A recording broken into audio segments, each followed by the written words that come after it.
नमस्कार मैत्रिणींनो. आज आपण कबीरांचा दुसरा दोहा बघणार आहोत.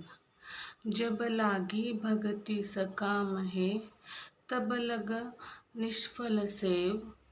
कह कबीर वह क्यों मिले, निष्कामी तज देव.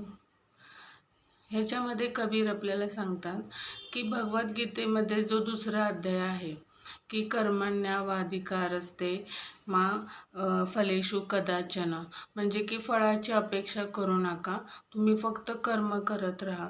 ह्याप्रमाणेच आपल्याला संत कबीरांनी ह्या श्लोकामध्ये आपल्याला माहिती दिली आहे की सॉरी हा दोहाही निष्काम भक्तीचे महत्त्व आपल्याला सांगत असतो की जो व्यक्ती कोणती तरी इच्छा धरून, बाबा माझं हे काम होऊ दे, माझ्या मुलीचं लग्न होऊ दे, माझ्या नवऱ्याला नोकरी लागू दे, माझं लग्न ठरू दे, माझ्या मुलाला नोकरी लागू दे, अशा सगळे प्रापंचिक व्यवहार असतात, हे देवापुढे मांडतो आणि त्याच्या बदले मी तुला एवढं हे अर्पण करीन, हे स्तोत्र वाचीन, एवढा जप करीन, असं जेव्हा आपण म्हणतो तेव्हा ती सकाम भक्ती ठरते.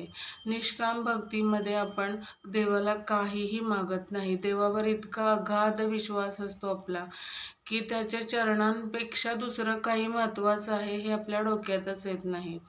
आणि आपण फक्त परमेश्वराच्या भक्तीची मनापासून आर्तता करतो की मला बाबा दुसरं काही नको, मला फक्त तुझी भक्ती करू दे.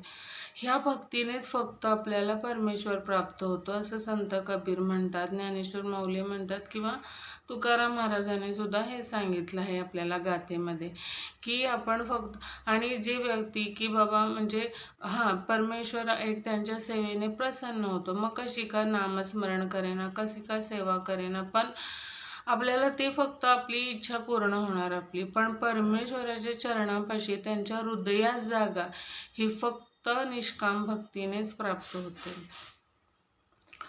त्याच्यामध्ये कबीरांनी सांगितलं आहे की ईश्वरापर्यंत पोहोचण्यासाठी उपयुक्त ठरत नाही, निष्फळ ठरते सकाम भक्ती.